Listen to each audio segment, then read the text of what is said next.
Hello and welcome to my channel. In this video we will be looking at AQA AS Psychology 2020 Paper 1 Exemplar Answers for Attachment, which you need to know for AQA A-Level Psychology. I hope you enjoy this video and find it helpful. Let's get started. Please note that these answers have been produced with knowledge of the mark scheme but have not been approved by the mark scheme themselves. There are 3 assessment objectives, AOs, in psychology. In this video they are color-coded. AO1 Knowledge, purple.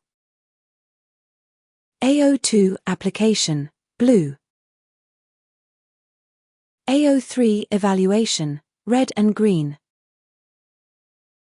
In AS there are 12 mark questions, instead of 16 mark questions. For the purpose of this video and to avoid confusion for A-Level, the 12 mark questions have been turned into 16 mark questions. Question 1. In Van Zendorn's research on cross-cultural variations in attachment, which one of the following countries had the highest number of insecure-resistant children? Shade 1 box only. 1 mark. A. China. B. Germany. C. Israel. D. Sweden. C. Israel. Question 2. Describe how Lorenz studied attachment in animals. 5 marks. Lorenz, 1935, conducted a field animal study and aimed to investigate whether imprinting influences attachment behavior in animals. Lorenz, 1935, randomly divided 12 fertilized goose eggs. Half were hatched with the mother goose in their natural environment, control group, where the first moving object they saw was their mother, and the other half were hatched in an incubator where the first moving object they saw was Lorenz, experimental group. He then marked the geese to distinguish between the groups and mixed the groups together to see who they would follow. The behavior of all goslings was recorded. Lorenz varied the time between birth and seeing a moving object so he could measure the critical period for imprinting. Alexei is 5 months old, Myra is 7 months old and Karen is 2 years old. They all attend daycare while their parents work. Alexei is happy when playing with the childminder, but he is not upset when his mother leaves, nor is he upset when he meets strangers. Myra gets upset when her mother leaves her. She does not like meeting strangers and does not reach out to be picked up by the childminder when she arrives at daycare. Karen gets upset when her mother leaves her and also gets upset when the childminder leaves her. Question 3. Schaefer identified stages of attachment. Which of Schaefer's stages best matches the behavior shown by each child? In each case, explain your answer. 6 marks. Alexei is most likely to be in the indiscriminate stage of attachment because he does not show separation anxiety or stranger anxiety. Myra is most likely to be in the specific stage of attachment because she shows separation anxiety and stranger anxiety. Karen is most likely to be in the multiple stage of attachment because she shows separation anxiety with both her mother and the childminder. Question 4. Discuss research into the influence of early attachment on adult relationships, 16 marks. Bowlby's, 1969, internal working model, forms the basis continuity hypothesis, suggesting that attachments in early life form and act as a template and blueprint for future childhood and later adult relationships. An infant's first relationship with their primary attachment figure leads to the formation of a mental representation or schema of their first relationship.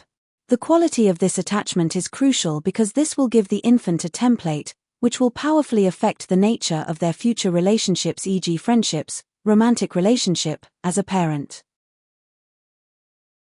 An infant, whose first attachment is a good experience with a loving and reliable attachment figure, will tend to assume this is how relationships are meant to be.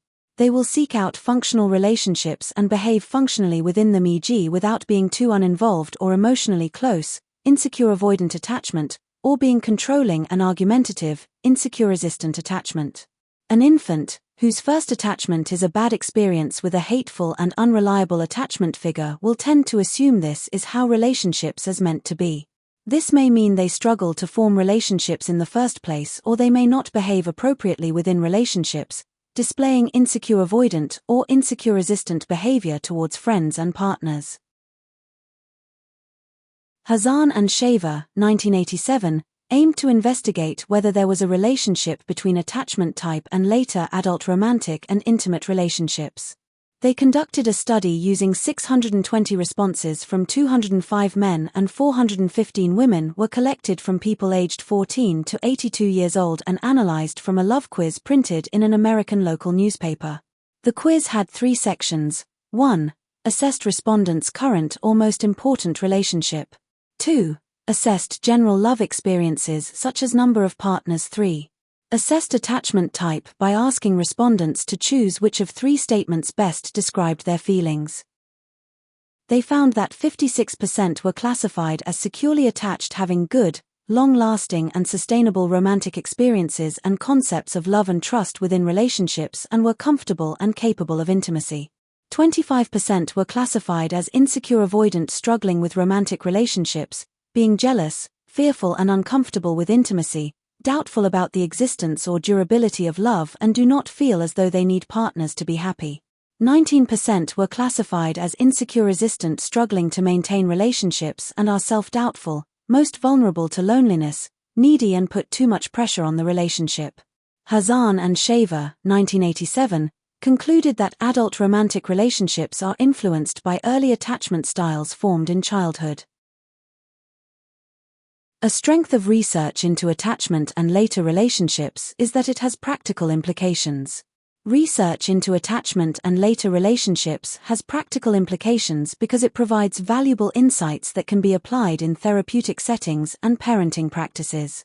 By understanding different attachment styles, mental health professionals can tailor their interventions to address the unique needs of individuals, helping them develop healthier relationships and improve their emotional well-being.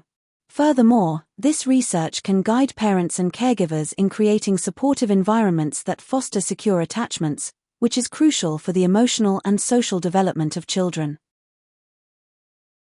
Overall, the findings from attachment research can lead to effective programs and strategies that promote resilience and positive mental health outcomes. This is a strength because it suggests that the insights gained from attachment research can be effectively applied in real-world settings, leading to tangible benefits for individuals and families. It highlights the potential for positive change and growth through understanding attachment dynamics, which can empower both professionals and caregivers to create nurturing environments that support emotional well-being. By translating research findings into practical strategies, we can foster resilience and enhance relationships, ultimately improving mental health outcomes for those affected by attachment-related issues. A limitation of research into attachment and later relationships is that it is socially sensitive. Research into attachment and later relationships can be considered socially sensitive for several reasons.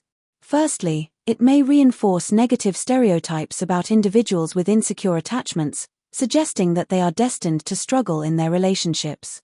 This could lead to stigma and discrimination against those who have had difficult early experiences. Additionally, findings from attachment research can have implications for parenting and child-rearing practices. If parents feel that their attachment style will determine their child's future relationship success, it may create undue pressure and anxiety, potentially affecting their parenting behaviors. Moreover, the emphasis on early attachment experiences might overlook the role of later life experiences and social contexts in shaping relationships. This can lead to a deterministic view that does not account for resilience and the capacity for change, which is particularly important in understanding the influence of supportive environments and interventions on mental health outcomes. This is a limitation because it suggests that individuals with insecure attachments may have a fixed trajectory in their relationships, which can undermine the understanding that resilience and positive change are possible. It implies that early experiences are the sole determinants of later relationship success, neglecting the impact of supportive environments and interventions that can lead to recovery and growth.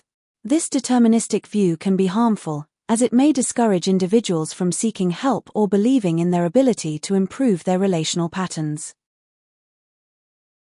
A limitation of research into attachment and later relationships is that a cause and effect relationship cannot be established.